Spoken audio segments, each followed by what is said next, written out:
अभी तक हम देख रहे थे कि वृत्रासुर ने इंद्र को बोला कि देखो, कार्णोदाक्ष विष्णु, गार्भोदाक्ष विष्णु, क्षीरोदाक्ष विष्णु और प्रकृति, ये सब मिलकर भी ब्रह्मांड को नहीं बना सकते। भगवान अगर दिशा नहीं देते तो ये लोग बिल्कुल भी ये ब्रह्मांड बनाने के लायक के काबिल नहीं है। कोई भी इंडिपेंडेंट नहीं होता। सब लोग भगवान पे ही डिपेंडेंट रहते हैं। अगर किसी को ऐसे लगता है कि उसके माता पिता उसका शरीर बनाते हैं, तो वो उसकी एक बहुत बड़ी गलत फहमी है। हमारा शरीर बनाने वाले भी भगवान ही है। भगवान ही डिसाइड करते हैं कि हम किस योनि में जन्म लेंगे, कहाँ जन्म लेंगे। और उसके बाद हमारा जब ये हो जाएगा, एनिहिलेशन हो जाएगा, उसके बाद हम कहाँ जाएंगे। तो सब कुछ ही भगवान डिसाइड करते हैं। तो इंद्र ने स्माइल किया और इंद्र को क्या लगा ना, कि इतने बड़े हिडियस शरीर में, इतने बड़े खराब शरीर में एक ऐसा भक्त छुपा हुआ है जो इतना बड़ा पावरफुल ट्रुथ्स बता रहा है, ट्रुथ बॉम्ब्स फेंक रहा है। ट्रुथ बॉम्ब्स मतलब जो बड़ी बड़ी सच्चाई एकदम एफर्टलेसली बोल रहा है। फिर वृत्रासुर ने कहा, देखो इंद्र, किसी को मरने की इच्छा नहीं होती, बट द लॉर्ड फोर्सिबली, लेकिन भगवान जो है ना, फोर्सिबली आपके हाथों से सब कुछ छीन लेते हैं मृत्यु के वक्त। आपको देने की भी इच्छा नहीं होती, अपना शरीर को त्यागने की इच्छा नहीं होती, परिवार को त्यागने की इच्छा नहीं होती, उसके बाद अपने घर को त्यागने की इच्छा नहीं होती। लेकिन भगवान जबरदस्ती आपको सब कुछ छुड़वाते हैं मृत्यु के वक्त। तो अगर भगवान के पास इतनी शक्ति है आपकी मर्जी के खिलाफ आपका शरीर, आपका परिवार, आपका घर छुड़वाने की, तो क्या ये सारी चीजें वो आपको दे नहीं सकते? दे सकते हैं ना। अगर वो छीन छीन सकते हैं जबरदस्ती, तो दे भी सकते हैं। तो वृत्रासुर ने कहा इंद्र को, इसलिए हमारे पास जब भी फेम आता है या डिफेमेशन आती है, उसमें आपने बिल्कुल इक्विपॉइज्ड रहना है, न्यूट्रल रहना है। इंद्र को क्यों बोला? क्योंकि इंद्र के क्या होता है ना, इंद्र जब फेमस हो जाता है, जब भी उसका अश्वमेध यज्ञ सक्सेसफुल हो जाता है, तो वो इसमें चला जाता है, सक्सेस के नशे में चला जाता है। नशा मतलब क्या? वो डांस देखता ही रह जाएगा, सोमरस पीता ही रह जाएगा, सारे देवताओं के साथ, अकेला नहीं, सारे देवताओं को अपने दरबार में बुलाता है, सबको सोमरस देता है, मतलब ऐसे सालों साल सब लोग डांस देख रहे होते हैं, सिंगिंग देख रहे होते हैं, और बहुत कम भगवान का जो है वो गुणगान होता है वहां पर। बीच बीच में होता है, जैसे अभी मटीलिस्टिक सिंगर्स भी है, थोड़ा थोड़ा भगवान के गाने भी गाएंगे, थोड़ा थोड़ा मटीलिस्टिक गाने भी गाएंगे। तो वैसे ही उसके दरबार में सब मिक्स्ड चलता रहता है, बट प्योर डिवोशन नाम का ऐसा कुछ होता नहीं है। और फिर इंद्र सक्सेसफुल हो जाता है तो उसके बाद वो पढ़ाई करने भी छोड़ देता है। वो खुद छोड़ देता है। देखो, एक राजा लीड करता है ना देवताओं को, तो उससे क्या होता है ना, इंद्र के हाथ से प्रैक्टिस छूट जाती है। जो बृहस्पति जी बता रहे हैं ये करो वो करो, वो भी छूट जाता है। इट इज लाइक एक बच्चे को यूनिट टेस्ट में फर्स्ट रैंक आया, और वो इतना हवा में चला गया, इतना हवा में चला गया कि सेमेस्टर में वो एकदम ही फेल हो गया, क्योंकि उसने टीचर की बात ही नहीं मानी। तो वैसे इंद्र के साथ होता है, तो इंद्र को ये बताना पड़ा। और जैसे ही डिफेमेशन की बारी आती है, जैसे अभी हार गए, घर ही नहीं है रहने के लिए, तो उसको ऐसा लगता है, हाय मेरी इज्जत तीनों लोगों में चली गई, अब लोग क्या बोलेंगे मुझे, क्या पीछे बातें करेंगे, सब मुझे ही कहेंगे देवताओं का घर चला गया तो मैं ही जिम्मेदार हूँ। ऐसे करके उसको अपने सोशल स्टेटस की बहुत सी चिंता हो जाती है, कि उसने इतना मुश्किल से अपना स्टेटस बना के रखा है, और सब लोग मेरे बारे में अभी बुरी बुरी बातें बोलेंगे। तो उसको वो हैंडल नहीं होता। इसका मतलब क्या है? इंद्र सक्सेस में भी बैलेंस्ड नहीं है, और फेलियर में भी बैलेंस्ड नहीं है। तो फेमस हो जाता है तो भी वो कुछ एक्स्ट्रा एंजॉय कर लेता है, और फिर फेल हो जाता है, डिफेमेशन होती है, इज्जत थोड़ी सी नीचे चली जाती है, वो इतना शोक में चला जाता है कि उसको दिखता भी नहीं है कि वो गुरु की अपमान कर रहा है, वो ब्राह्मण हत्या कर रहा है, वो गुरु हत्या कर रहा है, और अभी वैष्णव हत्या होने वाली है उससे। उसको ही बिकम्स ब्लाइंड, क्योंकि उससे डिफेमेशन हैंडल नहीं होता। तो इस तरीके से कई सारे लोग होते हैं जिनका जब बुरा बुरा फैलाया जाता है तो वो सब कुछ छोड़कर एकदम ही शेल में चले जाते हैं, और फिर खुद का भी बुरा करते हैं, दूसरों का भी बुरा करते हैं। और कुछ लोग सक्सेस आने के बाद और भी ज्यादा रिलैक्स हो जाते हैं कि अगला सक्सेस उनको आता ही नहीं है। सो हमें बकासुर की कथा से हमें पता चलता है कि फेम और डिफेमेशन में इक्विपॉइज्ड कैसे रहना है, शांत कैसे रहना है, न्यूट्रल कैसे रहना है। उस दिन हमने डिस्कस किया था साक्षी माता जी ने बड़ा अच्छा क्वेश्चन पूछा था। तो उस दिन हमने डिस्कस किया था कि हमने डायग्नोस कैसे करना है। तो हमें इतना पता होना चाहिए कि हम जब भी कुछ करते हैं तो उसके पीछे हमारा इंटेंशन हमें पता होना चाहिए। अगर आप कुछ भी कर रहे हो उसके पीछे इंटेंशन क्या है, क्या वो इंटेंशन मुझे खुश करने के लिए है, या मेरा इंटेंशन भगवान के जो सारे पार्षद है, भगवान के अंश है, उनको खुश करने के लिए। क्या मैं दासानु दासानु दासानु दासानु दास बन के ये एक्टिविटी कर रहा हूँ, या इसमें मेरी खुशी कहीं छिपी हुई है। अगर जो भी काम करते हो उसमें अगर मेरी खुशी छुपी हुई है तो हम डायरेक्टली माया के कंट्रोल में है।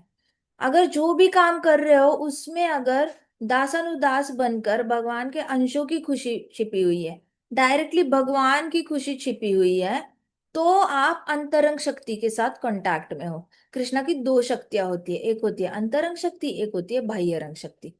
तो जैसे ही आप अपनी खुशी के लिए काम करते हो मतलब कृष्णा की बाह्यरंग शक्ति के साथ कांटेक्ट में आ जाते हो, क्योंकि कृष्णा की बाह्यरंग शक्ति is all about self enjoyment. और कृष्णा की अंतरंग शक्ति मतलब राधा रानी। तो राधा रानी सेल्फ एंजॉयमेंट के लिए कुछ भी नहीं करती, वो सिर्फ कृष्णा की खुशी के लिए करती है। वो गोपियों का भला देखती है, वो मंजरियों का भला देखती है, वो गोपाओं का भला देखती है, वो पूरे वृंदावन का भला देखती है, पेड़ों का भला देखती है, पंछियों का भला देखती है, पिकॉक्स हो गए, एनिमल्स हो गए, गायें होंगी, सबका भला। एक माँ बन के वो सबका भला देखती है, क्योंकि ये तो मेरे कृष्ण के अंश है, ये तो मेरे कृष्ण के अंश है, इनका तो मैंने माँ बन के ख्याल रखना ही रखना है। तो राधा रानी माँ बन के सबका ख्याल रखती है। वैसे अगर आपका इंटेंशन क्लियर हो आपके एक्टिविटी के पीछे कि मुझे तो पता नहीं मेरी खुशी के बारे में, लेकिन मैं इनके लिए कर रहा हूँ, मैं दासानुदास बनकर इनके लिए कर रहा हूँ, दासानुदास अनुदास अनुदास बनकर इनके लिए कर रहा हूँ, फिर मैं साक्षात महाराज के लिए कर रहा हूँ, मैं प्रभुपाद के लिए कर रहा हूँ, मैं कृष्ण के लिए कर रहा हूँ, ऐसा इंटेंशन क्लियर होगा तो आपको उससे क्या हो जाता है, अंतरंग शक्ति, भक्ति, ज्यादा भक्ति में वृद्धि आ जाती है। तो भक्त नॉर्मली अगर भक्त की एक्टिविटीज दिखेंगे तो मटीरियलिस्टिक और भक्त की एक्टिविटीज में ज्यादा अंतर नहीं होता। एक भौतिकवादी भी स्कूल जाता है और भक्त भी स्कूल जाता है। भौतिकवादी भी डिबेट कंपटीशन में पार्टिसिपेट करेगा, भक्त भी डिबेट कंपटीशन में पार्टिसिपेट करेगा। लेकिन दोनों के इंटेंशन के पीछे, इंटेंशन मतलब एक्टिविटी करने के पीछे का कारण, कारण क्या है, उसमें जमीन आसमान का फर्क होता है। उससे पता चलता है कि वो डिवोटी है या नहीं है। समझ में आया? अगर हम भगवान राधा रानी के साथ अंतरंग शक्ति के साथ कांटेक्ट में रहेंगे, अगर हम सच में भगवान के अंशों का भला करने के लिए काम कर रहे हैं, भगवान को खुश करने के लिए काम कर रहे हैं, तो हमारा नाम बुरा भी फैला तो भी हमें फर्क नहीं पड़ेगा। किसी ने हमारे बारे में कुछ बुरा बोला तो भी हमें फर्क नहीं पड़ेगा। देखो प्रभुपाद के बारे में पोप आया था, रोम से पोप आया था, वो प्रभुपाद के साथ कुछ डिबेट कर रहा था, उसके बाद उसने कुछ तो छापा था इंग्लिश अपने न्यूज़पेपर में। प्रभुपाद को रत्ती भर फर्क नहीं पड़ा। प्रभुपाद वहां से वॉक वॉक कर गए, लॉस एंजल्स चले गए, वहां पे और एक मंदिर बनाया उन्होंने। मतलब इधर पोप के साथ मीटिंग हुई और लॉस एंजल्स में और एक मंदिर बन रहा है। प्रभुपाद को कोई फर्क नहीं पड़ा। Prabhupada was very neutral in defamation also. और प्रभुपाद को इतनी सक्सेस आई, इतने सारे मंदिर बनाए 108, फिर भी प्रभुपाद को कोई हवा में नहीं चले गए। ऐसा नहीं कि अगली सक्सेस रुक रही है उनकी, कुछ नहीं, क्योंकि उनको लग ही नहीं रहा था वो मेरे अपने लिए कुछ कर रहे हैं। वो उनको बड़ी क्लैरिटी थी कि मैं रूपा गोस्वामी जी की डायरेक्शन फॉलो कर रहा हूँ, मेरे गुरु भक्ति सिद्धांत सरस्वती महाराज जो बोल रहे हैं मैं उनकी बात सुन रहा हूँ, मैं चैतन्य महाप्रभु को खुश करने के लिए कर रहा हूँ। तो उनको ना अपने इंटेंशंस बड़े क्लियर थे। तो प्रभुपाद फेम और डिफेमेशन में ना बड़े बैलेंस्ड रहे। इसलिए मैं उस दिन जो आपको एग्जाम्पल दे रही थी, अपना भी एग्जाम्पल दिया, उसमें आपको शुरुआत में आप कुछ करते हो तो आपको डायग्नोज नहीं होता आप किसके लिए कर रहे हो, लेकिन डेफिनेटली पहला जो जो कुछ भी करते हो आप अननोइंगली आप अपने लिए ही कर रहे होते हो। बाद में जाके आपको जब पता चलता है नहीं नहीं ये फ्रूटिव मेंटालिटी है, फ्रूटिव मेंटालिटी से बाहर आना है, फ्रूटिव मेंटालिटी से बाहर आना है। भगवत गीता कहती है फ्रूटिव मेंटालिटी नहीं होनी चाहिए। कोई भी कार्य करते हो तो उसके फल की प्राप्ति की इच्छा मत रखो, वो फल की प्राप्ति कृष्णा देंगे। बट कार्य करते रहो, बस फल की प्राप्ति की इच्छा भी मत रखो। मिला ठीक है, कृष्णा की इच्छा नहीं मिला ठीक है, किसी बड़ा न्यूट्रल रहो, फल की प्राप्ति की इच्छा मत करो। तो इस तरीके से क्या होगा ना, फल की प्राप्ति की इच्छा करोगे ही नहीं तो आप बड़े ही इक्विपॉइज्ड और निश्चिंत और कृष्णा पे डिपेंड रहोगे। कृष्णा पे डिपेंड रहना मतलब सुप्रीम इंडिपेंडेंस। और कृष्णा पे डिपेंड नहीं रहना मतलब अपने आप को ही डिप्रेशन में डालने वाली बात है। अपने आप का ही सेल्फ डिस्ट्रक्शन मतलब मैंने एक सर्कल ड्रॉ किया, मैंने उस सर्कल में आग लगा ली और खुद को ही जला रहा हूं, मैं खुद को ही जला रहा हूँ। जब हम कृष्ण को डिपेंड, क्योंकि आप सोचते ही रहते हो ना, कंटिन्यूस सोचते रहते हो क्या होगा क्या होगा, ऐसा होना चाहिए वैसा होना चाहिए, तो जल ही रहे हो, हर मोमेंट पे जल रहे हो। इस तरीके से आप फेमस और डिफेमेशन में बैलेंस्ड नहीं रह सकते, निश्चिंत नहीं रह सकते। आपको सक्सेस आएगी वो भी टेम्पररी रहेगी, मैं आप बच्चों को इसलिए बता रही हूँ क्योंकि अगर सक्सेस लॉन्ग टर्म टिकानी है ना तो आपको रेडी रहना पड़ेगा सक्सेस के लिए। आप लोग अभी निकले हो, बोर्ड एग्जाम्स वगैरह दे रहे हो, तो आपको आगे आगे जाके अच्छे से यश आएगा भी। तो लेकिन यश आने से पहले आपको रेडी रहना पड़ता है यशस्वी होने के लिए। अगर आप रेडी नहीं हो और ओवरनाइट चलो 99% आ गए आपको, ओवरनाइट टीवी वाले आपका इंटरव्यू लेने के लिए आ गए, तो अगले साल का आपका प्रेशर जो है पढ़ाई का वो आप पे बहुत ज्यादा बढ़ जाएगा। आपको लगेगा हाय मेरा तो टीवी पे इंटरव्यू आ गया था, अब मैंने 12th में अच्छे मार्क्स नहीं लाए तो पूरी इज्जत की ये हो जाएगी, फालूदा हो जाएगा। तो मुझे ज्यादा, तो आप स्ट्रेस में आके ज्यादा पढ़ाई करने लगोगे और ज्यादा पढ़ाई, क्यों? क्योंकि सक्सेस हैंडल ही नहीं हो रहा है। तो सक्सेस आने के लिए पहले तैयार होना है, प्री तैयारी बहुत जरूरी होती है ताकि सक्सेस आने के बाद आप बड़े न्यूट्रल रहो। हाँ ठीक है, अगली बार भी करेंगे अपनी तरफ से 100%, मिले 99 ठीक है, नहीं मिले कृष्णा की इच्छा। ऐसे करके सक्सेस आने से पहले रेडी रहो, नहीं तो फिर वो बड़ा मुश्किल। आज मैं किसी से बात कर रही थी तो उन्होंने बताया कि वो कोई एक है लेडी, तो वो एमबीए कर रखा है उन्होंने।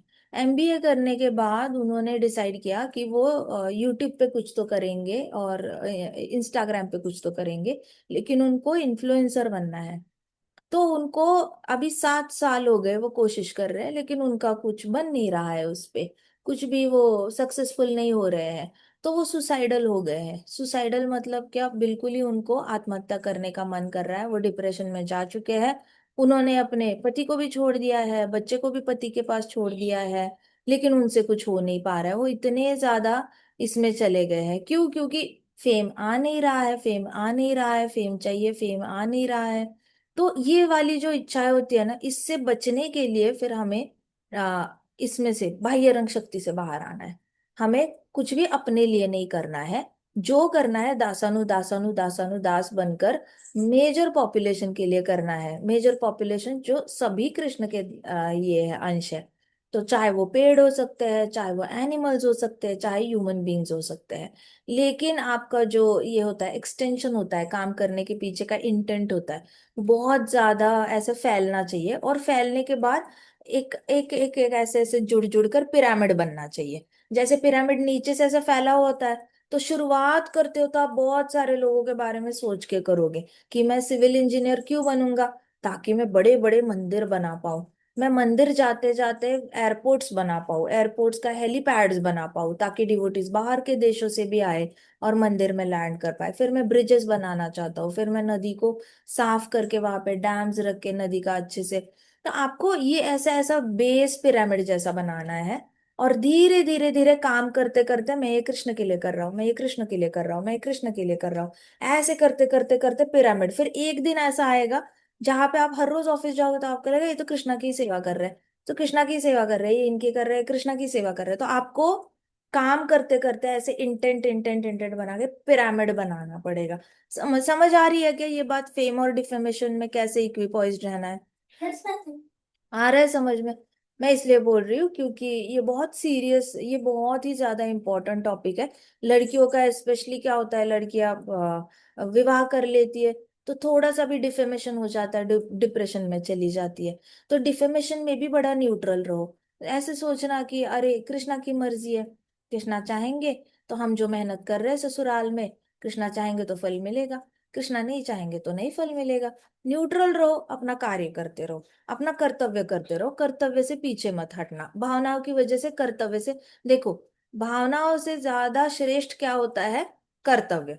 अगर आपकी भावनाएं कहती है कि मुझे इसकी सेवा नहीं करनी, लेकिन आप ससुराल में हो, आपका तो कर्तव्य बनता है बड़े बूढ़ों का सेवा करना, बच्चों का सेवा करना, तो आपको ये कर्तव्य में आता है। अब भावना कह रही है, कभी कभी मूड कह रहा है करते हैं, कभी मूड करता है नहीं करते हैं, कभी गुस्सा आ रहा है, कभी दुख आ रहा है, लेकिन कर्तव्य श्रेष्ठ है, करना है तो करना ही है।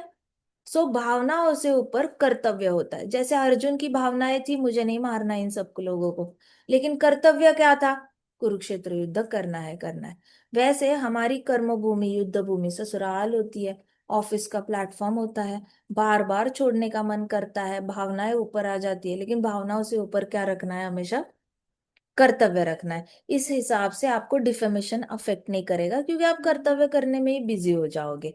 आई बात समझ में? और मानो ससुराल में आप छा गए एकदम, अरे हमारी बहू रानी औसम है, सबसे अच्छी है, इनकी बहू से भी अच्छी है, उनकी बहू से भी अच्छी है, ऐसे करके आप लोग अगर छा गए, तो आपके सर में नहीं जाएगा, आपके सर में वो सक्सेस नहीं जाएगी। आप उसमें भी न्यूट्रल रहोगे, चैंटिंग करोगे, भगवत गीता पढ़ते रहोगे, सब अच्छा अच्छा अच्छा होता रहेगा। लेकिन ऑलवेज बी प्रिपेयर्ड, प्रिपेयर्ड रहना बहुत जरूरी है। ठीक है जी, आपका अभी उम्र छोटी है आप सबकी, लेकिन जल्दी ही आपको कई सारे एक्सपीरियंसेस आना बाकी है। और सबको ये एक्सपीरियंसेस आता ही आता है, फेम और डिफेमेशन का। अभी तक आपको आया भी होगा, मे बी आपको समझ नहीं आया होगा, या फिर समझ आया होगा और अभी समझ में आ रहा है आपको कि हाँ मैंने ऐसे करना चाहिए था, वैसे करना चाहिए था। लेकिन इसके बाद precaution is better than cure. Precaution, Bhagavad Gita Bhagavatam बनी इसलिए ताकि हम दूसरों की गलती से सीखें। तो यहाँ पे इंद्र ने गलती की है, फेम होकर गुरु का अपमान किया, डिफेमेशन होकर गुरु हत्या ही कर दी। तो बंदा मतलब फेमस होता है तो भी गलती करता है, डिफेमेशन होती है तो भी गलती कर बैठता है, सक्सेस में भी गलती करता है, फेलियर में भी गलती करता है। तो भागवतम से हमने सीखना है कि हमारे हाथों से precaution is better than cure. ऐसी गलतियां हमारे हाथ से नहीं होनी चाहिए, जो करेंगे हम भगवान के लिए करेंगे, इतना याद रखना, ठीक है। कई सारे लोग बताते हुए कहते हैं कि अच्छा, न्यूट्रल रहना है, इंद्र की तरह ऐसी गलती नहीं करनी है कि गुरु की हत्या नहीं करनी है, सक्सेस हो जाएगा आपके पास, सक्सेस आ जाएगी तो भी चैंटिंग करते रहो, फेलियर आ जाएगी तो भी चैंटिंग करते रहो। ये तो सच है, ये तो सच है।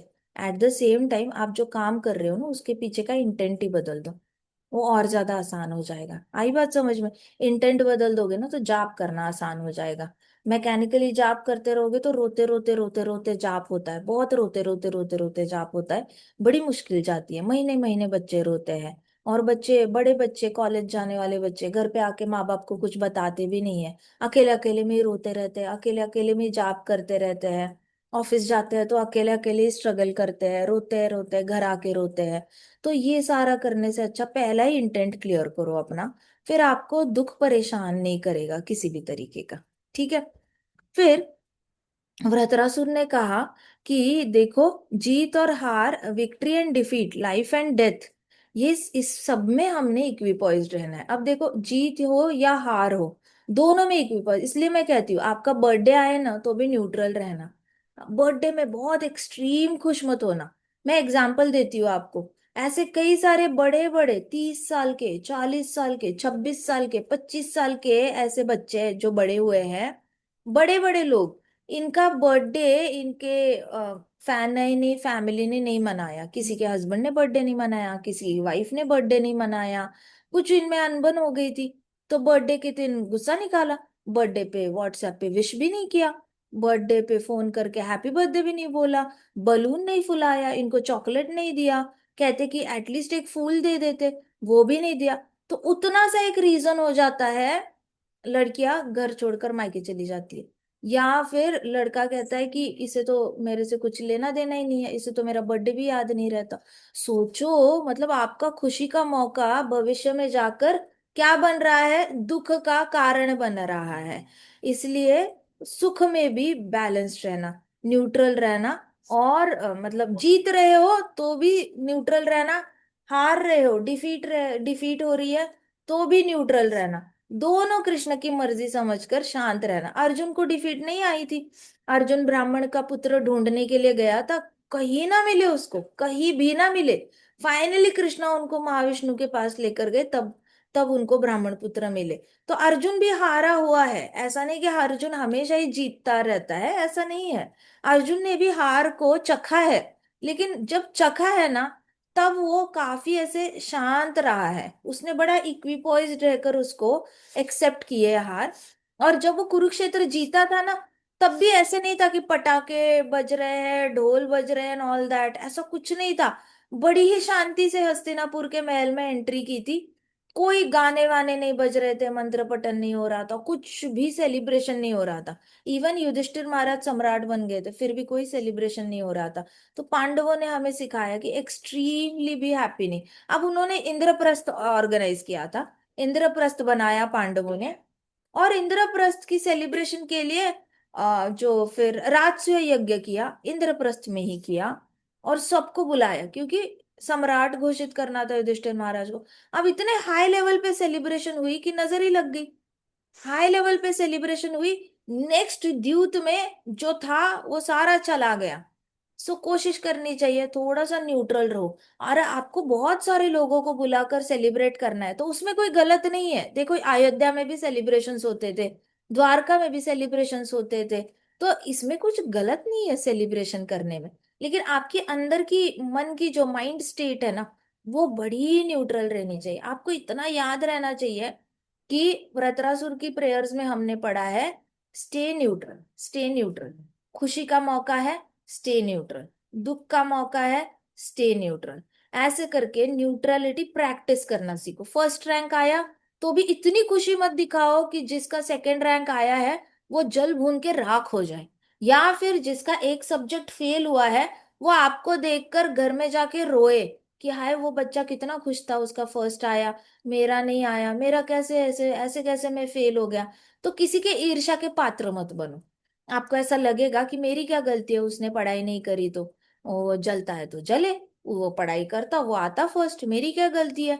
तो बचपन में ऐसे लगता है, लेकिन एक्चुअल में वो दुखी हो रहा है और उस दुख का कारण हम बन रहे हैं। तो एक वैष्णव को शोभा नहीं देता कि किसी के दुख का कारण बने। अभी देखो आप, सारा जितना भी इंटरनेट का जमाना है, उसमें बहुत सारी खुशियां खुशियां खुशियां खुशियां वाले सब लोग फोटोज डालते हैं, बहुत खुशी खुशी खुशी दिखाते हैं। ऐसा कोई जरूरी नहीं। अभी रिसर्च हुआ है कि जितने ज्यादा खुशी वाले फोटोज डाले जाते हैं इंटरनेट पे, उतने ही ज्यादा उनके परिवार में क्लेश होते हैं, उतने ही ज्यादा वो लोग बैकग्राउंड में डिप्रेशन में रहते हैं। ये सिर्फ दिखावा है, ये सारा झूठा दिखावा है। कर्जा लेकर दूसरे कंट्री में जाते हैं घूमने के लिए, फोटो लेंगे और बोलेंगे देखो हम कितना ये कर रहे हैं वो कर रहे हैं। रेंट पे गाड़ी लेंगे और रेंट की गाड़ी में बैठकर फोटो लेंगे, उसके सामने फोटो लेंगे। सो ये सारा जमाना जो है ना, वो दिखावे का जमाना चल रहा है, उसमें कोई सच्चाई है नहीं। सो ऑलवेज मेक श्योर कि आप किसी की ईर्ष्या के पात्र मत बनो। आप सक्सेस हो रहे थे, श्री राम जी भी बड़े सक्सेसफुल होते थे, बार बार होते थे, लेकिन ईर्ष्या के पात्र तो नहीं थे। सो हमने याद रखना है कि अरे आज मैं फर्स्ट आया हूँ तो क्लास में कुछ दो तीन बच्चे हैं जिनका ये सब्जेक्ट ये हुआ है, फेल हुआ है ये लोग। उनको बुरा लगेगा अगर मैं बहुत ज्यादा खुशी मनाता हूँ। अगर घर में आप दो भाई बहन हो और आपको पता है कि आपका फर्स्ट रैंक आया है, लेकिन दूसरे भाई का या दूसरी बहन का फर्स्ट रैंक नहीं आया है, उसके सामने भी बहुत हाई लेवल पे खुशियां नहीं मनाना। भले आपको ऐसा लगे उसकी वजह से मैं कभी भी फर्स्ट रैंक एंजॉय नहीं कर पाता, कोई बात नहीं। भगवत गीता, आप तो भगवत गीता चलते फिरते भागवतम हो। फिर आप चलते फिरते भागवतम हो। अगर आप इक्वी पॉइज्ड हो, भले ही उसका कारण भाई या बहन बन रही है, भले उसका कारण कजिन बन रहा है या स्कूल का वो बच्चा बन रहा है जो पास नहीं हो रहा है, लेकिन एटलीस्ट आप इक्वी पॉइज्डनेस प्रैक्टिस तो करने की, आप इक्वी पॉइज्ड होने का आपको कृष्णा मौका तो दे रहे किसी और की वजह से। तो इक्विपॉइजनेस प्रैक्टिस करो। ये वाली प्रैक्टिस अभी से स्टार्ट करो, क्योंकि अभी आप एग्जाम, साल में आप 4 एग्जाम्स देते हो, unit test semester, unit test semester, 4 बार ही एग्जाम्स, आपके पास 4 बार जीतने का भी मौका है और हारने का भी मौका आ जाता है। 4 बार ही आपने ये प्रैक्टिस करना है, इक्विपॉइज्ड रहो। जीते तो भी न्यूट्रल रहना, हारे तो भी न्यूट्रल रहना। आप बास्केटबॉल खेलते हो, फुटबॉल खेलते हो, उसमें भी आपने न्यूट्रलिटी प्रैक्टिस करो। इतना अच्छा स्कूल वाला प्लेटफॉर्म आपको कहीं नहीं मिलना। ऑफिस में साल में एक बार जीत या हार डिसाइड होती है, ससुराल में हर रोज ही डिसाइड हो रही होती है। So we have to make sure कि हम ये या अभी से स्टार्ट करें न्यूट्रल रहना। हमारे घर में कहते थे कि विनम्र रहो, विनम्र रहो। हमें अच्छे मार्क्स आते थे तो हमें कहते थे हाँ रिपोर्ट कार्ड जाओ भगवान के यहाँ पे रहो, दंडवत करके आ जाओ। फिर हम आके कहते थे आज हमारा इतना आया, जो बनाए खाना वो खा लो, विनम्र रहना, संयम रहना, संयम रखो, विनम्र रहो। सो फादर से हमेशा ही संयम रखना। घर में मदर कहती थी विनम्र रहना।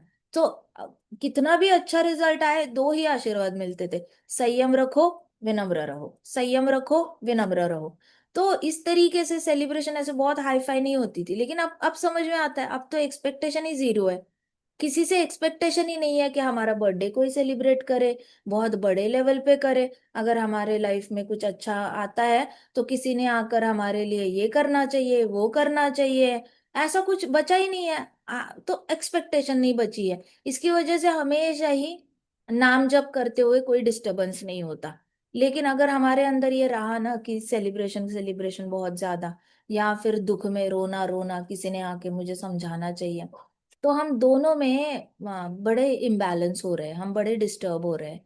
फिर हम दूसरों से एक्सपेक्ट करने लग जाएंगे कि उसने आके सेलिब्रेट करना चाहिए, इसने आके मेरे आंसू पोंछने चाहिए। वो तो नहीं आया आंसू पोंछने के लिए। कई कई होता है ना, लोग बूढ़े होने के बाद ऐसे बहुत ज्यादा बीमारी, सर्जरी हो गई, तो बूढ़े क्या, जवान भी ऐसी करते हैं, कोई सर्जरी होगी तो वो काउंट करते हैं रिश्तेदारों में कौन आया देखने के लिए। अच्छा वो तो नहीं आया था, मेरी सर्जरी हुई थी, वो तो नहीं आई थी, अब क्यों आई है, जब सर्जरी हुई थी तब नहीं आई थी, अब क्यों आई है। ऐसे करके ग्रज होल्ड करके बैठ जाते हैं। इसको ही कहते हैं इक्विपॉइज्ड नहीं रहना। दुख में आप डिस्टर्ब हो गए, आप सुख में भी बहुत ज्यादा डिस्टर्ब हो जाते हो, दुख में भी डिस्टर्ब हो जाते हो। तो अभी से प्रैक्टिस करना है। तो वृत्रासुर ने कहा कि विक्ट्री एंड डिफीट में भी इक्विपॉइज्ड रहना है, लाइफ एंड डेथ में भी इक्विपॉइज्ड रहना है। ये बहुत मुश्किल है बाय द वे, कि डेथ के वक्त भी इक्विपॉइज्ड रहना है। डेथ के वक्त न्यूट्रल भला कैसे रह सकता है इंसान, ऐसे कोई पूछ सकता है कि डेथ के वक्त न्यूट्रल कैसे रहता है। प्रभुपाद को देख लो कैसे रहते हैं न्यूट्रल। हमारे जितने सन्यासियों ने शरीर छोड़ा है उनको देख लो, भक्ति सिद्धांत सरस्वती महाराज, भक्ति विनोद ठाकुर जी, षड गोस्वामी, ये सब है।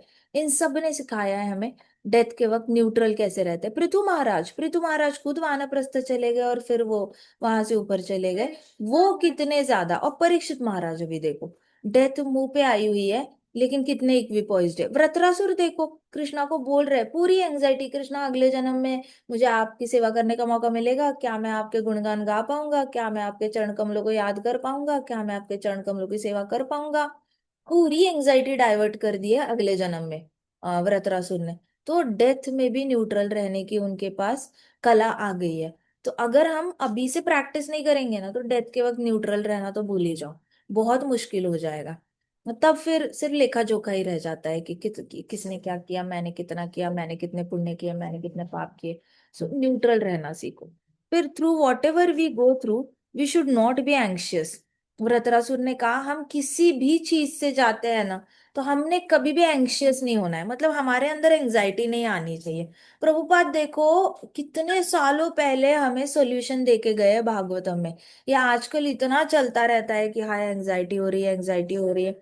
इतने सारे बुक्स लोग लिखते हैं, दवाइयाँ चल रही है। इतनी पता है दवाइयाँ कैसे देते हैं ये लोग। एंजाइटी की जो दवाइयाँ होती है ना, उसमें मैक्सिमम सोने वाली दवाइयाँ होती है।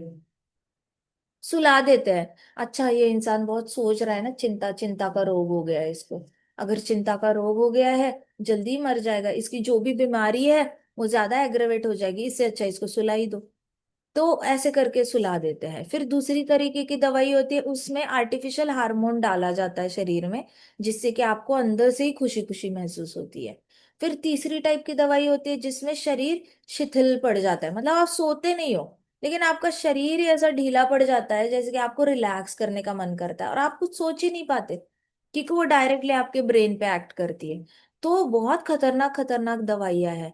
एंजाइटी की दवाइयाँ, डिप्रेशन की दवाइयाँ, लोगों को एडिक्शन हो जाती है। कुछ कुछ लोग ना बिना एंजाइटी की दवाई के जी ही नहीं सकते। अगर सपोज वो ऑफिस जा रहे हैं, ऑफिस जाते जाते ट्रैफिक लग गया, 9 बजे ऑफिस पहुंचना था, 9 बजे मीटिंग शुरू होनी थी, लेकिन बहुत ज्यादा ट्रैफिक हो गया, अनएक्सपेक्टेड, ऐसा लगा ही नहीं था इतना हुआ।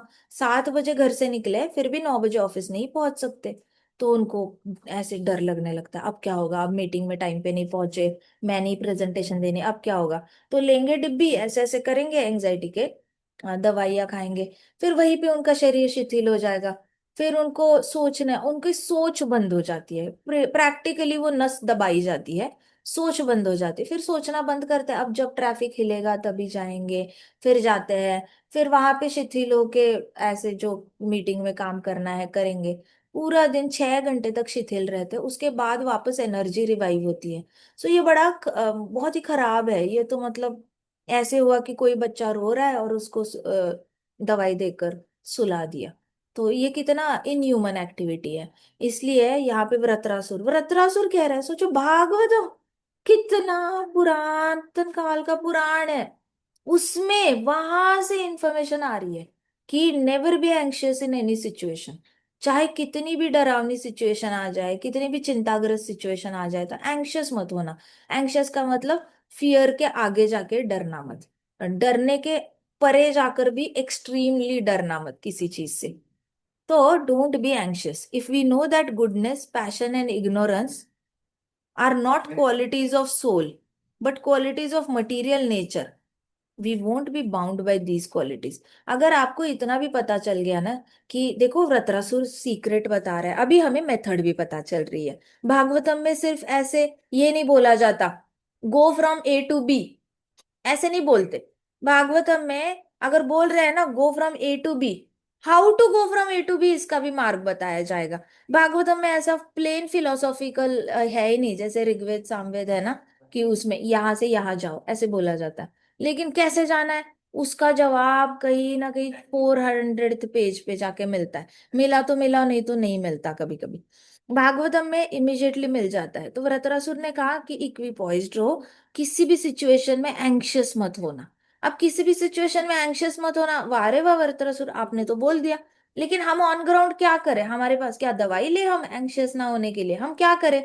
तो वृत्रासुर बोल रहा है कि आप आइडेंटिफाई करो कि आप रजोगुण में एक्ट कर रहे हो, सत्वगुण में एक्ट कर रहे हो, या तमोगुण में एक्ट कर रहे हो। एंग्शियसनेस किसकी हो सकती है? हाय मुझे रात को नींद नहीं आ रही, रात को नींद नहीं आ रही, मुझे नींद आनी चाहिए, नींद आनी चाहिए, मैं क्या करूं क्या करूं। ये तमोगुण में हो गया, क्योंकि आपको सोना है। दिन में भी आप सोने के बारे में सोचते हो, रात को भी सोने के बारे में सोचते हो। इंसोम्निया बीमारी ऐसी है, लोग 24 घंटे नींद के बारे में सोचते हैं लेकिन सो नहीं पाते। तो फिर आप तमोगुण में हो। फिर आप अगर ऑफिस जाने से लेट हो रहा है, सुबह सुबह आपको पता है 8 बजे घर से निकलना है, लेकिन आप बेड से ही पौने 8 बजे उठ रहे हो और आपको आदत ही पड़ गई है एंग्जाइटी में रहने की।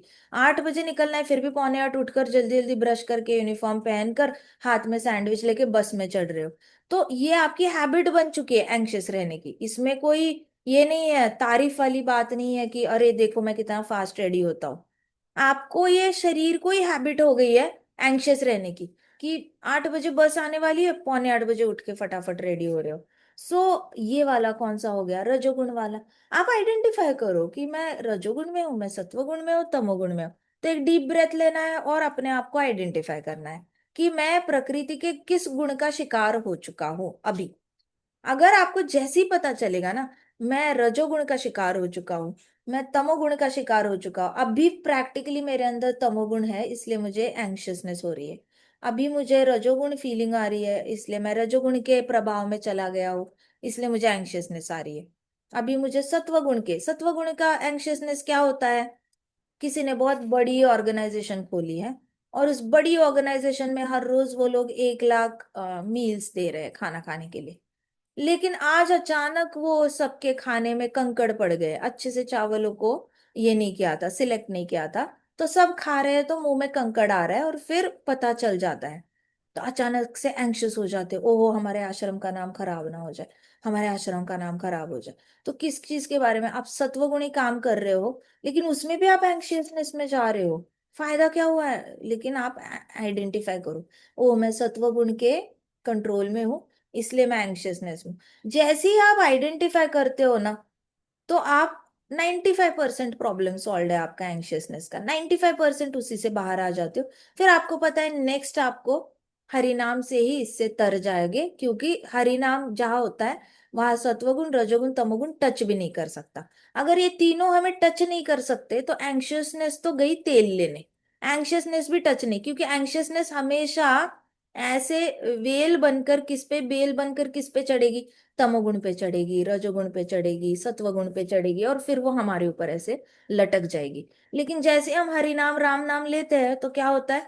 वो ऐसे नीचे गिर जाती है, क्योंकि एक भी गुण टच नहीं कर पाता, सत्वगुण भी टच नहीं करता, रजोगुण भी टच नहीं करता, तमोगुण में नहीं। तो जो बेल ऐसे चढ़ी हुई है वो भी ऐसे नीचे गिर जाती है, तो हमें एंग्शियसनेस कभी हो नहीं सकती। तो डिवोटी को कभी एंग्शियसनेस की बीमारी होती नहीं है, बिल्कुल भी नहीं। प्रभुपाद को देखो, कितने मुंबई का टेम्पल बनना था, कितना ज्यादा वहां पे इश्यूज हुए थे। मुंबई टेम्पल बनते हुए जमीन को लेकर झगड़े हो रहे थे, मंदिर बांधने को लेकर झगड़े हुए थे, आसपास के लोगों का इतना ज्यादा ऑपोजिशन था, इतना ज्यादा, लेकिन प्रभुपाद इक्विपोइज्ड, प्रभुपाद एकदम चिल, चिल एकदम चिल होकर सब कुछ मैनेज कर रहे हैं, एज इफ कि वो लॉयर है। वो लॉयर थे भी नहीं, लेकिन वो बड़े बिंदास होकर मैनेज कर रहे थे सब कुछ, बड़े ही शांति से। पाकिस्तान से न्यूज आती थी, रशिया से न्यूज आती थी कि हमें पकड़ा गया है, हमें बोल रहे हैं कि आप टेररिस्ट हो, आप हमारे देश में दूसरा भगवान फैला रहे हो, प्रभुपाद क्या करे। प्रभुपाद वहां पे भी बड़े चिल्ल होकर नरसिम्हा भगवान की आरती करना, नरसिम्हा कवच बोलना, सब ठीक हो जाएगा। फिर भक्तों के लेटर आते थे, हमें जेल हो चुकी है, हमें जेल में डाल दिया है, क्या करें, जेल के वासियों को भगवत गीता भागवतम पढ़ाना, सब ठीक हो जाएगा।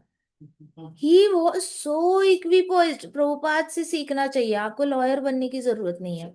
लेकिन एंग्शियसनेस को मिटिगेट कैसे करना है, एंग्शियसनेस, बाकी सारे लोग एंग्शियसनेस को मैनेज करते हैं, डिवोटीज उसको डिलीट करते हैं। रजोगुण से मुक्ति, तमोगुण से मुक्ति और सत्वगुण से मुक्त होकर वो उसको पूरी तरह उस पे जीत पा लेते हैं और उसको हरा देते हैं, एंग्शियसनेस के बेल को हरा देते हैं।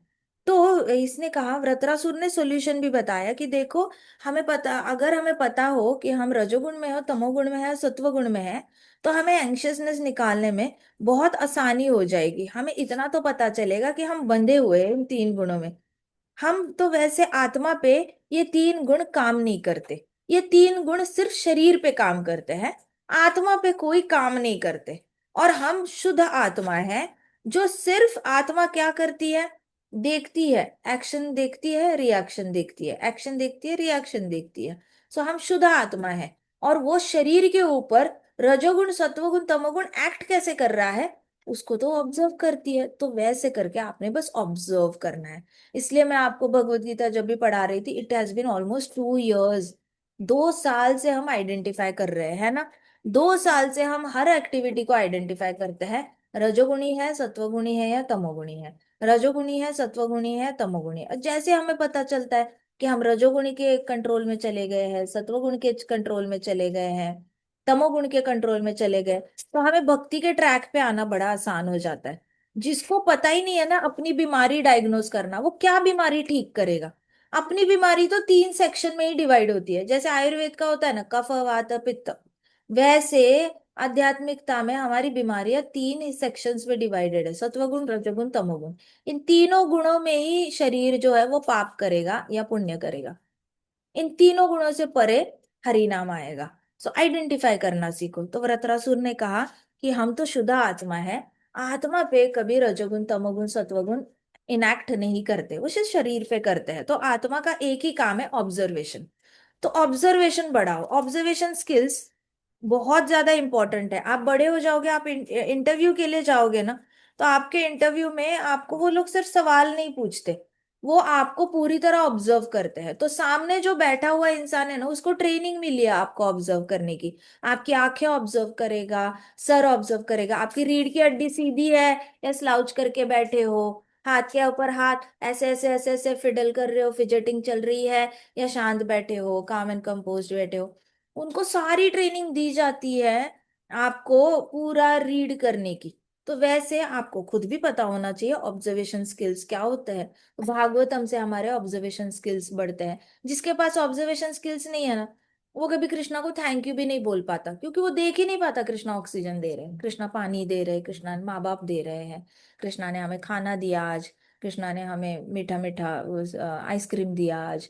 कुछ नहीं, वो देख नहीं पाता, उसके ऑब्जर्वेशन स्किल्स पे गांधारी जैसे पट्टी लग जाती है। ऑब्जर्व ही नहीं कर पाता वो कि कितना अच्छा है उसकी दुनिया में। वो हमेशा बुराई बुराई बुराई ढूंढता रहता है। ऑब्जर्वेशन स्किल्स बढ़ाने हैं। कल मैं एक प्रिंसिपल से मिली थी, तो वो बहुत बड़ी स्कूल चलाते हैं, और उनके स्कूल में बहुत सारे संस्कृत मंत्र पढ़ाए जाते हैं।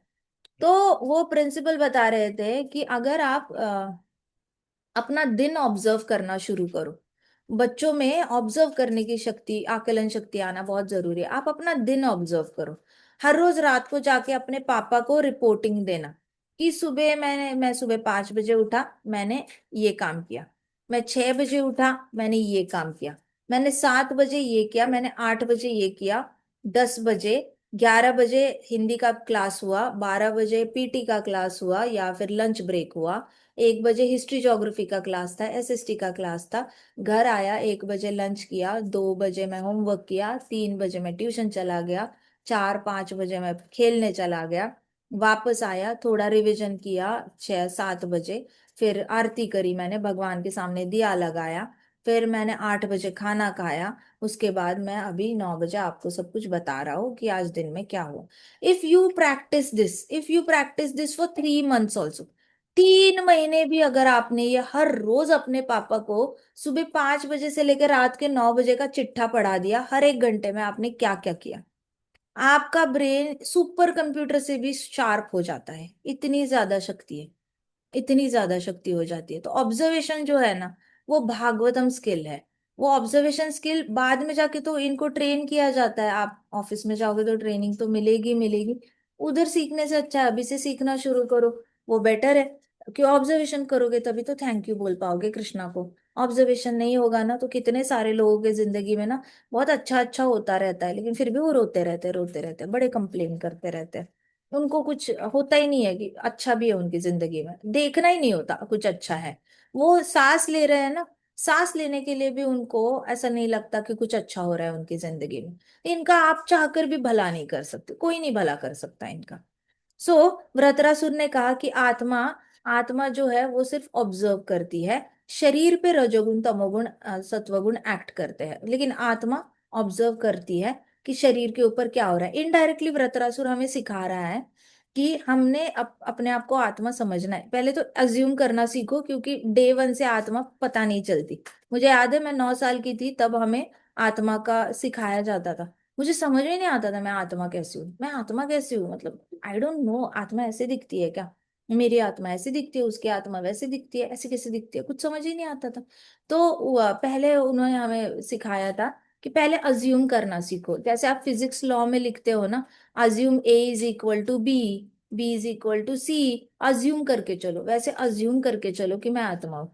फिर अपने शरीर को ऑब्जर्व करना सीखो कि हाँ, मेरा शरीर आज स्कूल में फुटबॉल खेल रहा था और मेरे शरीर को फुटबॉल में जीतना था, कुछ भी करके सामने वाली टीम को हराना था, तब मेरा शरीर रजोगुण में था। आज मेरा शरीर जो है, दोपहर को सोने के लिए मम्मी ने 1 घंटा सुलाया था, मेरे को 3 घंटे सोने का मन कर रहा था, तब मेरा शरीर तमोगुण में था।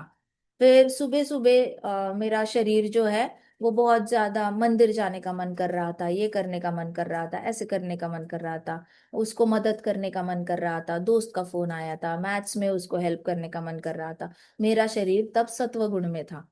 तो इस तरीके से आप अपने शरीर को ऑब्जर्व करना सीखो। आप पापा को बताओगे तो भी ऐसे ही बोलना, सुबह 5 बजे मेरे शरीर ने ये किया, 6 o'clock शरीर ने ये किया, 7 o'clock मेरे बॉडी ने ये किया, 8 o'clock बॉडी ने ये किया। ऐसे करके अपनी बॉडी को बॉडी बॉडी एड्रेस करो। ऑटोमेटिकली ऑब्जर्वेशन स्किल्स आ जाएंगे आपको ना। 6 महीने की सर्टिफिकेशन करने की जरूरत नहीं है ऑब्जर्वेशन स्किल्स लाने के लिए, इतने भी हम लोग गए गुजरे नहीं है। ठीक है। फिर king Indra look down in embarrassment, his actions and behaviour so far had shown quite the contrary. Indra ने क्या किया ना, इंद्र ने नीचे देखा, क्योंकि इंद्र जो भी बता रहा था ना वृत्रासुर, वो इंद्र को एड्रेस करके बता रहा था, क्योंकि हर चीज में इंद्र हैड फेल्ड। इंद्र के साथ क्या हुआ था, इंद्र एंजाइटी में चला गया, हाय मेरा स्वर्गलोक चला गया, अब मैं मर ही जाऊंगा, वापस मेरा घर चला जाएगा, मैं मार ही देता हूँ। फिर उसके बाद सक्सेस आ गई, सक्सेस आ गई तो गुरु को ही मार डाला। सक्सेस आने के बाद गुरु को कौन मारता है भला। तो जीत गए लड़ाई में और विश्वरूप को ही मार डाला उसने। भाई सक्सेस में तो खुश रहे, शांत रहे थोड़ा सा। नहीं, तो उसने क्या किया, वो इसमें चला गया, तमोगुण में चला गया और गुरु हत्या हो गई। लेकिन जैसे ही डर गया, डर किस में आता है, तमोगुण में आता है, रजोगुण में भी नहीं आता डर। डर इज प्योर तमोगुण, प्योर तमोगुण है। तो वो इतना डर गया कि वो तमोगुण में फॉल डाउन हो गया। तो अभी इंद्र को ऑब्जर्व कर रहा था इंद्र, मैं कब रजोगुण में था जब मुझे जीतना था, मैं कब तमोगुण में था जब मैंने गुरु की हत्या की, मैं कब सत्वगुण में था जब मैं सारे देवताओं को घर मिलना चाहिए इसलिए लड़ाई करने की इच्छा रख रहा था और मैं मदद मांगने गया था ब्रह्मा जी के पास। इसका तब मैं मेरी बॉडी सत्वगुण में थी। ऐसे करके इंद्र ने ऑब्जर्व किया अपनी बॉडी को। और फिर इंद्र ने नीचे देखा एम्बेरस होकर कि हाय भगवान, मेरा शरीर तो सत्वगुण रजोगुण तमोगुण के कंट्रोल में आके गलतियां ही करता गया, गलतियां करता गया, और मेरे अंदर ऑब्जर्वेशन स्किल्स ही नहीं है। मैं डायग्नोज ही नहीं कर पाया कि प्रकृति मेरे शरीर के साथ खिलवाड़ कर रही है। प्रकृति मुझे पुश कर रही है, सत्वगुण बनकर पुश कर रही है, रजोगुण बनाकर मेरे से गलत काम करवा रही है, तमोगुण डालकर मेरे से गलत काम करवा रही है। तो कोई मतलब आपका एक दोस्त आया है और आपको बोल रहा है चल साइकिलिंग करने, और आप होमवर्क कर रहे हो और आप बोल रहे हो हाँ हाँ ठीक है चल साइकिलिंग करने, तो वो गलत कर रहे हो, आपका होमवर्क तो फिनिश ही नहीं हुआ। लेकिन आप फोर्स हो रहे हो। वो दोस्त कहता है तू अगर मेरे साथ साइकिलिंग नहीं आया तो कल से मैं तेरे से बात नहीं करूंगा, मैं कट्टी कर दूंगा, और मैं बाकी दोस्तों को भी बोलूंगा कोई तेरे साथ खेले ना। फिर आप जल्दी जल्दी बुक बंद करते हो, चल चल साइकिलिंग करके आता हो आधा घंटा, फिर वापस आके होमवर्क। फिर आप बैठ जाते हो, फिर दूसरे दोस्त का फोन आ जाता है, वो कहता है तू घर आ जा, नहीं आया तो मैं कट्टी कर दूंगा। ये सब लोग आपको फोर्स कर रहे हैं, आप अपना काम छोड़ के उनकी बात सुने जा रहे हो। वैसे प्रकृति सत्वगुण में फोर्स कर रही है, रजोगुण में फोर्स कर रही है, तमोगुण में फोर्स कर रही है, और हम फोर्स होते जा रहे हैं एज इफ कि हमारे पास खुद की कुछ अकल ही नहीं है। तो वैसे इंद्र को बड़ा एम्बेरसमेंट हुआ, इंद्र को बड़ी शर्म आई। उसको समझ में आया कि कैसे वो शिकार बन गया था प्रकृति के कंट्रोल के अंडर, और उसका खुद की कोई भी मर्जी नहीं चल रही है। तो उसके एक्शंस और बिहेवियर सब कुछ ही उल्टे थे। अब उसके होठ जो थे ना वो कांपने लग गए और हाथ भी कांपने लग गए, क्योंकि उसको पता है सत्वगुण में कुछ भी करोगे वो पुण्य में आएगा, रजोगुण में कुछ भी करोगे कॉम्बिनेशन ऑफ पाप एंड पुण्य, और तमोगुण में कुछ भी करोगे वो प्योर पाप, प्योर पाप। सो इंद्र को पता चल गया कि बहुत बड़ी गलती हुई है, तो he didn't want to pick up the thunderbolt. अब इंद्र को ना वेपन उठाना ही नहीं था और वृत्रासुर को मारना ही नहीं था, क्योंकि इतना बड़ा स्ट्रेट फॉरवर्ड ज्ञान किसी ने नहीं दिया। वृत्रासुर ने प्रैक्टिकली झाड़ा है इंद्र को, ज्ञान देते देते ना प्रैक्टिकली इंद्र की सारी गलतियां उठाकर इंद्र को सामने मुंह पे दी है कि देख, विक्ट्री डिफीट में इक्विपॉइज्ड रहे, चाहे जीते तू हारे इक्विपॉइज्ड रहे, सुख हो या दुख हो इक्विपॉइज्ड रहना तू, फेमस हो डिफेमेशन हो इक्विपॉइज्ड रहना चाहिए, शोभा नहीं देता बार बार बैलेंस बिगड़ जाए अच्छा बात नहीं होती। डायग्नोज करना सीख, तू सत्वगुण में है रजोगुण में है या तमोगुण में है, तू डायग्नोज करेगा तब पता चलेगा प्रकृति तेरे साथ खिलवाड़ कर रही है। तू ऑब्जर्वेशन स्किल्स बढ़ा अपने, तूने ऑब्जर्वेशन स्किल्स नहीं बढ़ाया अपने। ऐसे करके वृत्रासुर ने उसको वो भी याद दिलाया। फिर उसको ये भी बताया कि देखो सब कुछ भगवान की इच्छा से होता है, लेकिन तुम अपनी इच्छा से सब कुछ करना चाहते हो, तुम अपनी इच्छा से ही स्वर्गलोक प्राप्त करना चाहते हो, तुम्हें खुद ही ब्राह्मण हत्या करनी है, सबकी हत्या करनी है, और अपने फायदे के लिए तुम किसी का भी नुकसान कर सकते हो। तो तुम्हारा दिल कितना पत्थर दिल है। फिर तुम्हें इतना नहीं पता कि पूरी प्रकृति मिलकर भी ब्रह्मांड नहीं बना सकती, भगवान ही ब्रह्मांड बना सकता है। ये सारे विष्णु भी ब्रह्मांड नहीं बना सकते जब तक भगवान कृष्ण की उनको दिशा नहीं मिलती। तो अगर भगवान कृष्ण की दिशा के बिना गार्भोदाक्ष विष्णु, कारणोदाक्ष विष्णु और क्षीरोदाक्ष विष्णु प्लस प्रकृति, ये चारों हतबल है, तो तू कौन होता है? तुझे भी तो कृष्णा से डायरेक्शन आने तक वेट करना चाहिए ना, कुछ नया करने के लिए। तो कृष्णा की डायरेक्शन के लिए वेट कर। लेकिन नहीं, तूने उससे पहले ही अपने गुरु के अपमान कर दिया, उससे पहले ही तूने ऐसे कर दिया। तो फिर इंद्र देवता को सब समझ में आ रहा था कि मेरी गलती है, मुझे बोल रहा है। तो वो कांपने लग गया और उसको रियलाइज हो गया था। अब वो नहीं मारेगा वृत्रासुर को, क्योंकि मुंह पे सारी गलतियां बता दी है वृत्रासुर ने। फिर किंग इंद्र ने सोचा कि वृत्रासुर ने कहा जस्ट लुक एट मी ओ इंद्रा, ऐसे चिल्लाया, मुझे देखो, क्योंकि इंद्र शर्म आकर नीचे देख रहा था ना, देख ही नहीं पा रहा था आंखों में आंखें डालकर। तो जस्ट लुक एट मी, मुझे देखो इंद्र, ऐसे करके वृत्रासुर ने डांटा इंद्र को। मुझे देखो, आंखों में आंखें डाल के देखो, मैं ऑलरेडी हार चुका हूं, मेरा हाथ कट चुका है, मेरे हाथ से जो वेपन है वो गिर चुका है, मैं ऑलरेडी हार चुका हूं, और मेरे हाथ के टुकड़े टुकड़े हो चुके हैं। बट मैं बिल्कुल भी मोरोस नहीं हूं, मतलब मैं बिल्कुल भी डीमोटिवेट नहीं हुआ हूं। मैं एक हाथ से लड़ रहा हूं, लेकिन फिर भी मेरे अंदर का करेज कहीं गया नहीं है। करेज क्या है? Courage is opposite of fear. तो वृत्रासुर के अंदर जीरो तमोगुण है, जीरो फियर है, ये वाली स्टेट हमारे अंदर लानी है। अगर ये स्टेट आ पाई ना, बहुत बहुत ही ज्यादा बड़ी अचीवमेंट होगी हमारे लाइफ में। वो आएगी भगवत गीता से ही आएगी, और कोई हमारे पास ऑप्शन नहीं है। तो भगवत गीता पढ़ते पढ़ते भगवत गीता एंड तक हम पहुंचते हैं, तो वैसे वैसे हमारे अंदर से मृत्यु का भय निकल जाता है। लेकिन फिर भी भय, डरना, ये इटसेल्फ इज अ तमोगुण। और ये वाला कृष्ण को बिल्कुल अच्छा नहीं लगता, डर ये वाला, ये चीज ही कृष्ण को अच्छा नहीं लगता। तो Vritrasura is a pure devotee, क्यों? क्योंकि उसको बिल्कुल ही करेज है उसके अंदर। एक हाथ टूटा हुआ है, फिर भी उसके अंदर वो डरा हुआ नहीं है। परीक्षित महाराज प्योर डिवोटी, मरने वाले हैं अभी 2.5 दिन बाद, लेकिन फिर भी वो डरे हुए नहीं है। इस तरीके से वृत्रासुर भी डरा हुआ नहीं है। सो डर, जहां पे डर है वहां पे कृष्ण नहीं होते कभी। जहां पे डर नहीं है वहीं पे कृष्णा की कृपा और ज्यादा हो जाती है। तो वृत्रासुर ने कहा, देखो मैं डरा हुआ लग रहा हूं, मैं बिल्कुल भी डिमोटिवेट नहीं हूं, मैं तुम्हारे दुश्मन का रोल प्ले कर रहा हूं। I desire to kill you, मैं एक्टिंग कर रहा हूं तुम्हारा दुश्मन होने की। मेरी इच्छा है मैं तुम्हें मार डालूं। मैं पूरी तरह अपने, मैं I give my best to fight, मैं अपनी तरफ से 100% ट्राई करूंगा तुम्हारे साथ एक अच्छी फाइट दे दूं।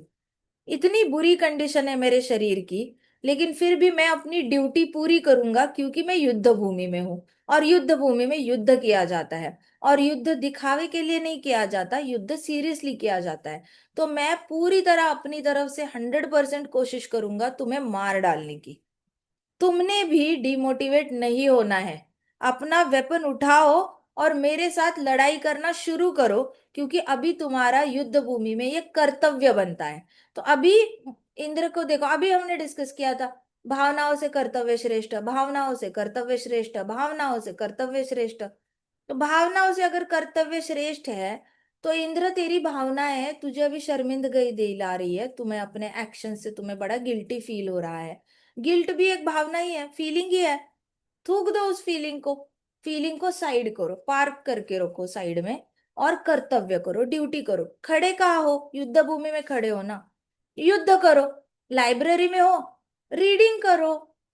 हॉस्पिटल में गए हो, तो पेशेंट को विजिट करो।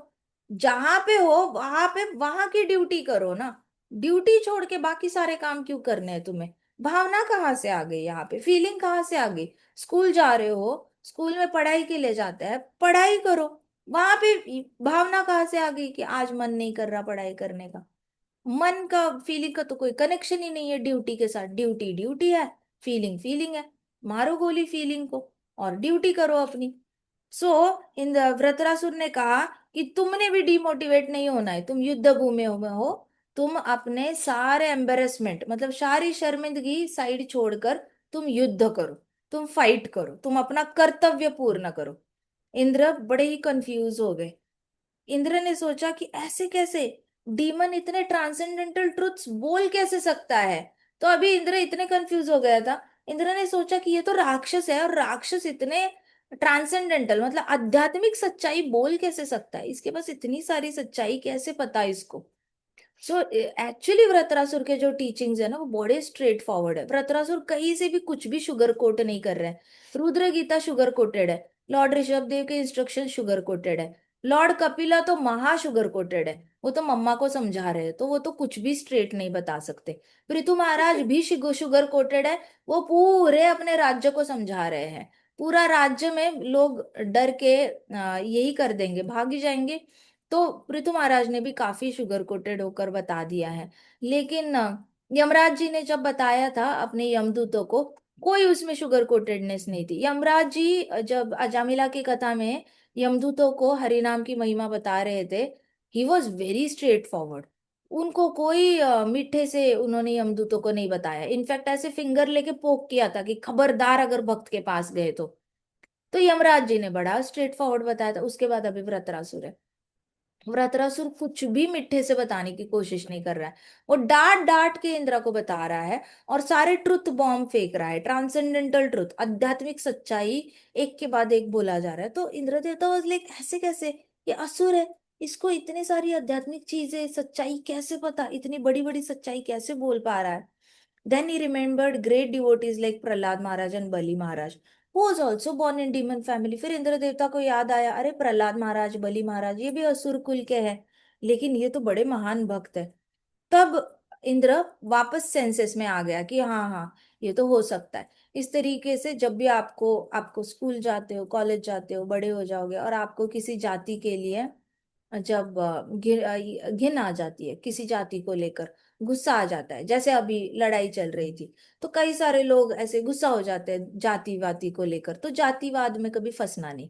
अगर आपके घर में ऐसे डिस्कशंस भी होते हैं, कोई कोई बड़े लोग डिस्कस करते हैं, तो उस वक्त आपने वो वहां से चले जाना है। ज्यादा लोगों को डिवाइड करने की जहाँ पे बातें हो रही है ना, कि ये इस जाति के ऐसे होते हैं, इस जाति के ऐसे होते हैं, इस धर्म के ऐसे होते हैं, उस धर्म के ऐसे होते हैं, जहां पे डिवीजन वाली बातें चल रही है ना, वहां पे बैठो ही मत।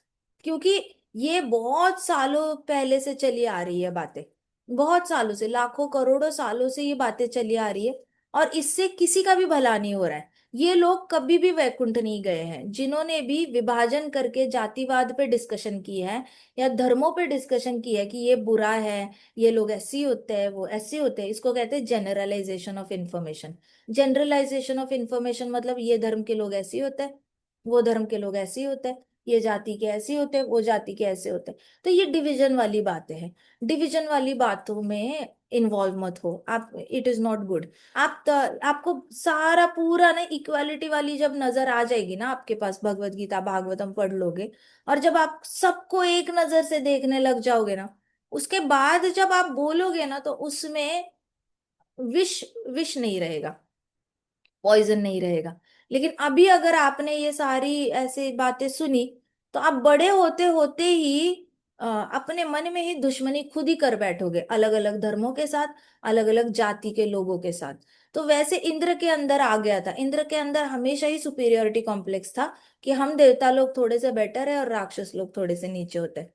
तो इंद्र ने इमीडिएटली याद किया, अरे प्रहलाद महाराज, बलि महाराज असुर कुल के होने के बाद भी महान भक्त है, तो वृत्रासुर भी हो सकता है। वैसे अपने आप को चैलेंज करना, आपको जैसे ही लगता है ना इस धर्म के लोग बड़े बुरे होते हैं, एग्जैक्ट ऑपोजिट ढूंढो कि कौन अच्छा है इस धर्म में, अच्छे भी तो होते हैं। फिर मन में आया ये जाति के लोग अच्छे नहीं होते, एग्जैक्ट ऑपोजिट ढूंढो, कौन अच्छा है ऐसी जाति में, कोई तो एक अच्छा होगा जिसने समाज का भला किया होगा। अरे हाँ, इन्होंने किया था, ये तो उसी जाति के थे, लेकिन देखो ये कितने अलग है और कितने अच्छे, इन्होंने कितना भला किया इंडिया में। ऐसे करके अपने आप को चैलेंज करना और इससे बाहर आते रहना, क्योंकि बहुत पीढ़ियों से ये डिस्कशन होती आ रही है, और हमें इससे बाहर निकलना मुश्किल हो जाएगा अगर हम बाय डिफॉल्ट ही इनकी बातें सुनते रहे। तो हमें इससे बाहर आने के लिए हमें एक अलग अलग भक्त बनना पड़ेगा। हमें भक्ति के मार्ग पर एक बहुत सिंसियर भक्त बनकर चलना पड़ेगा, तभी जाके उत्तम अधिकारी बन पाओगे। उत्तम अधिकारी में आप सबको एक नजर से देखना सीख जाते हो, सबको एक नजर से, आप उनको जातिवाद में नहीं बांटते, ना धर्म में बांटते हो, किसी को भी नहीं, चाहे आप डिवोटी और नॉन डिवोटी में भी डिफरेंशिएशन नहीं करते। आई बात समझ में? तो यहाँ पे इंद्र ने, तो इंद्र की ये टेक्निक यूज करना, जैसे इंद्र ने नीचा देखा वृत्रासुर को, किया अरे डीमन हो क्या अच्छे, इतनी आध्यात्मिक सच्चाई, लेकिन प्रहलाद महाराज, बलि महाराज, तो ये भी हो सकता है। तो इस तरीके से इंद्र की ये टेक्निक है, इंद्र की टेक्निक यूज करना, ताकि आप किसी को भी गलती से भी नीचा ना दिखाओ। Everybody with me? समझ आई बात? आई क्या? एक राजा अफोर्ड कर सकता है क्या जातिवाद में बिलीव करना? नहीं कर सकता ना। राजा न्याय कैसे करेगा? राजा के पास एक गांव आया, गांव ने बोला, महाराज महाराज, हमारे गांव में पानी नहीं आया, हमारी खेती सूख रही है, हमारे बच्चे भूखे मर रहे हैं। राजा ये बोलेगा जाति बताओ अपनी? ये थोड़ी ना बोलेगा। राजा बोलेगा, मंत्री इधर आओ, पानी कनाल का वहां पे रूट कर दो, इन सबको यहाँ पे ट्रांसपोर्ट कर दो, टेंट लगवा दो, थोड़ी देर इनके गांव में खाना भिजवा दो। राजा जाति देख सकता है क्या? नहीं देख सकता, वो अफोर्ड ही नहीं कर सकता ऐसी सोच, वो सोच ही नहीं सकता ये सारी बातें। तो इस तरीके से सोचना थोड़ा सा, ऐसी गलतियां मत करना, ठीक है? क्योंकि आप भौतिक जगत में ये फॉलो करोगे ना, स्कूल में भी आपने फॉलो किया ना, ये बच्चा किस जाति का है, ये बच्चे के फादर क्या करता है, ये बच्चे की मदर क्या करती है, ये बच्चे का ये क्या करता है, और जैसे ही आपके अंदर सुपीरियोरिटी कॉम्प्लेक्स आया कि हम थोड़े बेटर है, बस आप काम से ही गए। फिर आपने वही उठा के भक्तों की कम्युनिटी में आना है, इस्कॉन में, और आपने इस्कॉन में वही आपने अपना स्वभाव डाल देना है, इसकी जाति क्या है, उसकी जाति क्या है, वो इसका फादर क्या करता है, उसकी मदर क्या करती है, ये कौन से धर्म के है, वो कौन से। फिर आप गुरु को भी उसमें तोलने लग जाओगे, कितना डेंजरस है। गुरु को अगर आपने तोलने लग गए ना, गुरु की जाति क्या है, गुरु का धर्म क्या है, गुरु के फादर क्या करते थे, मदर क्या करती थी, ये क्या करते थे, ओ माय गॉड। आप गुरु को गुरु के नजर से नहीं देख पाओगे कभी। आपके गुरु परमात्मा बनकर हृदय से आपको कभी गाइड नहीं कर पाएंगे, क्योंकि नजर ही पोल्यूटेड है, नजर ही पोल्यूट। तो ये बहुत रिस्की है।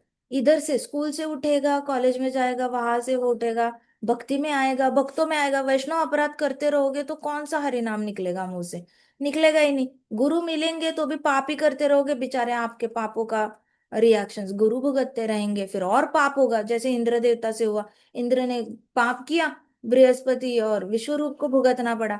वैसे हम पाप करते रहेंगे, गुरु को भुगतना पड़ेगा। क्यों इतना बड़ा गलती करनी है, इंद्र वाली गलती, इधर से ही बंद कर दो। और इंद्र की टेक्निक यूज करो। एग्जैक्टली आपके मन में अगर डाल भी दिया गया होगा, ऑपोजिट ढूंढो, उसमें ही ऑपोजिट ढूंढने लग जाओ। आपको उसी जाति में बेस्ट ऑफ द बेस्ट लोग मिलेंगे। उसी धर्म में, जो धर्म आपको पसंद नहीं है ना, उसमें भी बेस्ट ऑफ द बेस्ट लोग मिलेंगे। जो जाति पसंद नहीं है, उसमें भी बेस्ट ऑफ द बेस्ट लोग मिलेंगे। वो देख कर देखना कि अरे नहीं, ऐसे नहीं, हर हर जगह मिक्सचर ही होता है। पॉपुलेशन ही मिक्सचर वाला है। हर जगह सत्वगुणी भी होते हैं, हर जगह तमोगुणी भी होते हैं, हर जगह रजोगुणी भी होते हैं। हम क्या ही इस जाति को बुरा बोलेंगे, इनमें भी तो सत्वगुणी है, इन लोगों में भी तो रजोगुणी लोग हैं, इतने ऐसे करके ना। फिर अपनी नजर धीरे धीरे, ये प्रैक्टिस 10 साल तक चलेगी आपकी। 10 साल लग जाएंगे आपको सबको एक नजर से देखने के लिए। अभी स्टार्ट करो, धीरे धीरे धीरे वहां पे पहुंच जाओगे। आप बहुत नए नए लोगों से मिलोगे, स्कूल में, कॉलेज में, जॉब में। विवाह हो जाएगा उसके बाद, नए लोग आना बंद ही नहीं होने हैं आपके जिंदगी में। तो अभी से शुरू करो, ताकि आपसे पाप थोड़े से कम हो जाए, ठीक है। 9 बज गए। चलो, आगे की कथा हम कल करते हैं। ग्रंथराज श्रीमद् भागवतम की जय, शिल प्रभुपाद की जय, श्री श्री राधा श्याम सुंदर की जय, श्री श्री कृष्ण बलराम की जय, वृंदावन धाम की जय, समस्त भक्त वृंद की जय। हरे कृष्णा कृष्णा कृष्णा हरे हरे, हरे राम राम राम हरे हरे। हरे कृष्ण महासंकीर्तन यज्ञ की जय।